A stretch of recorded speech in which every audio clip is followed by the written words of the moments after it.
Welcome to Yahoo Finance Presents. I'm Jen Rogers. My guest today is Representative Katie Porter of California. She's a former law professor, now freshman congresswoman for Orange County.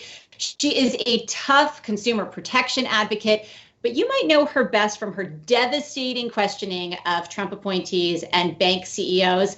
Congresswoman, it's great to have you here. Thank you so much. It's good to be here. I know it's a super busy day for you. First day of school there, huh? Yeah, so my kids have been online learning, and I have three children, a high schooler, a middle schooler, and an elementary schooler. I'm Congress's only single mom of young children. So they've been online learning until now. Today was the first day of in-person instruction. So I read lots of messages. I followed lots of procedures. I briefed everybody on what to do, and I managed to have one kid there on the totally wrong day. He's supposed to go tomorrow. I had one child who got lost on the way to school. Same school he's attended for 6 years. And I have one that I haven't heard of, so I can only assume she's there and learning something. But it's really interesting as we transition back to in-person learning and we try to keep teachers and kids safe. With 3 kids, the maximum in-person learning, the sum total of minutes that I will have all 3 children in school so I can focus solely on my job, 0. So given that, let's get to it. I mean, there is so much going on right now, from questions about a peaceful transfer of power to the lack of criminal charges in the Breonna Taylor case. You are always so good at just getting right to the point with a single question. What would be your strategy if you had a few minutes to question President Trump today? Oh, I mean, I think that's it. He's probably the most difficult witness I've ever faced because he's simply not truthful, right? And he simply, he would clearly not answer my questions. And so I think, sadly, this is a situation where I think I've heard all I need to hear to know what I need to know to do the next step, which is make sure that I vote in November and vote for Joe Biden and Kamala Harris. But I do think in general, the ability to ask questions in a way, it's not so much about what I ask the witness as it is what the American public gets to hear the witness say, right? So I'm always thinking about what point, what conversation topic do people really want answers to? Right. And so I think with President Trump, this could be anything around the vaccine and the transparency about the vaccine process. I think there are a lot of lessons for us with how testing went for how we don't want vaccines to go. So that would certainly be near the top of my priority list and things to ask him about. I have to say, I'm so glad that I'm the one asking the questions, because having watched all of these, I would be petrified. I mean, as somebody, I ask questions for a living, like what in your background prepared you for these congressional hearings? I mean, you talk about asking the questions that people out there want the answers to, but how do you do it? I mean, are you up all night crafting these moments? Sometimes we are up all night. Sometimes it's usually something that's a very long process. There are other times when I'm making adjustments right on the fly based on what the witness is saying to the previous question or what else has been asked in the hearing. But we always walk in with a game plan. And I would really point to 2 experiences. And they both relate to my 2 mentors. So one is, like Senator Elizabeth Warren, I was a law professor. I was actually her student. And part of what happens in law school is you call on the students. And they don't always give the right answers. They're not always prepared. Some of them didn't do the homework. And you have to figure out, how do you take that answer and continue to move the class forward learning? So when you ask Ben Carson something, and I don't take it for granted that people understand and are following along. As a teacher, I was always checking on that. So when I began to feel like Secretary of Housing Carson wasn't following what I was asking about, I stopped and I said, okay, do you know what an REO is? And he didn't. And so we needed to get on the same page so that we could then communicate better. And so I think being in a classroom with lots of different levels and types of students really taught me to really listen to whether the witness understood. I think of, really pay attention to their answers.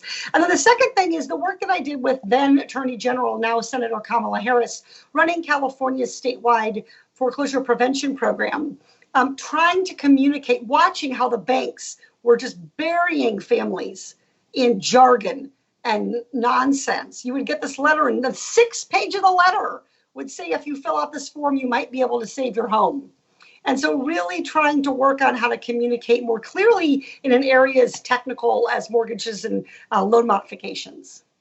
So talking about loan modifications brings us into our world here at Yahoo Finance. And you had that moment with Jamie Dimon, asking him about the hypothetical JP Morgan Chase employee, how they would be handling a shortfall.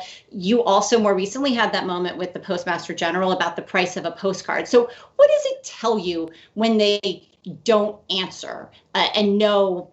I don't know, it's kind of basic math or a basic question. And then I guess, what do you say to critics who just say it's a little bit of a gotcha situation?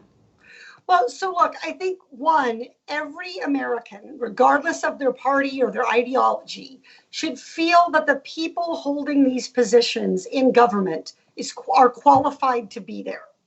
And so with Mr. DeJoy, I asked him a number of questions. Some he got right and some he didn't. But he actually said, I stipulate to the committee, I stipulate to you that I don't know anything about postage. Well, that's only part of the postal system, but it's a pretty important part. So if you don't know anything about that, then I'm really going to question some of the statements you've been making about how and why the post office is in financial trouble and what we should do about that, because you don't understand one of the big tools they have to address that problem. I think the situation with Jamie Dimon was a little bit different, which is about what people think about. So that the job of a CEO is so often, and we talk so much about shareholder value and share price, but part of the job of a CEO is also to shepherd and to safeguard their employees, right? To build that company loyalty, to make sure that they're a desirable workplace. And so I really hope that Jamie Dimon has continued to think about how do his employees make ends meet, and what is the role of the bank in whether it's higher pay, different benefits, thinking more at a global level about policy issues like the lack of affordable housing. I really wanted to make him think, and I also wanted to give voice to people whose voices are not heard in Congress.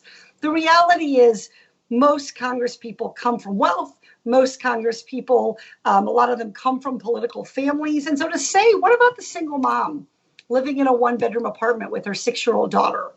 And I think a lot of people felt heard and seen in that moment. And then the goal is to help Mr. Dimon hear and see those same voices. And I mean, I would say, having watched it, I think, it might have resonated with him as well.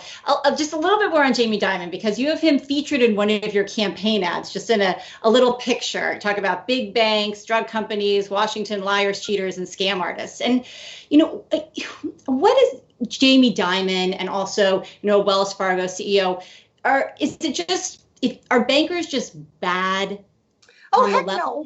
My dad was a small town banker in Iowa. He was a loan officer in community banks in Iowa. And so my dad was a banker. My early memories are, helping my dad repossess cars. Like I have a lot of respect for what banks do. Capital and access to capital is really, really important. It is the building block for opportunity in a capitalist economy like ours. But I also think we have to be willing to level with the American people about what healthy, stable capitalism looks like. Capitalism is premised on things like competition. And yet we have a system in which we have fewer and fewer competitors and more risk of monopoly power. Capitalism is premised on things like consumers being able to choose and make information based on choices. But we have some whole marketplaces in this country, like the market for healthcare, where we can't shop on price, we can't shop on quality, and we can't even choose our provider without that intermediary of the insurance company. So I'm always trying to think about, bankers play an important role. Banks matter. And that's why I hold those bankers to such a high standard, is because they are such an important part of creating opportunity for all Americans. You're in California, and just listening to you talk about capitalism and monopolies brings to mind some of the antitrust action that we're possibly expecting on big tech. How do you feel about that? I mean, do you think these companies need to be broken up? Well, I think one of the most important things for people to understand, and this is where, again, I think hearings can be so helpful, because you could actually have this conversation with people watching and hear from both sides. But the problem isn't that things are big. Lots of companies are big. Lots of companies have been big. There's nothing wrong with a company growing and being successful. The problem comes when a company is able to prevent competitors, because that actually holds back economic growth. That actually holds back innovation.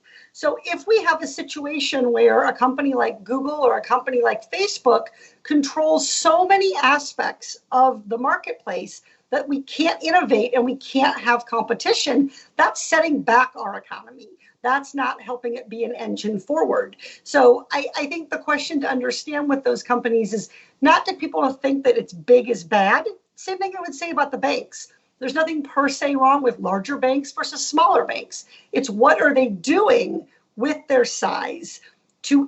Are they using their size to increase the healthy, stable capitalist market, or are they using their size to gouge or squeeze out competition or make the market fundamentally less healthy?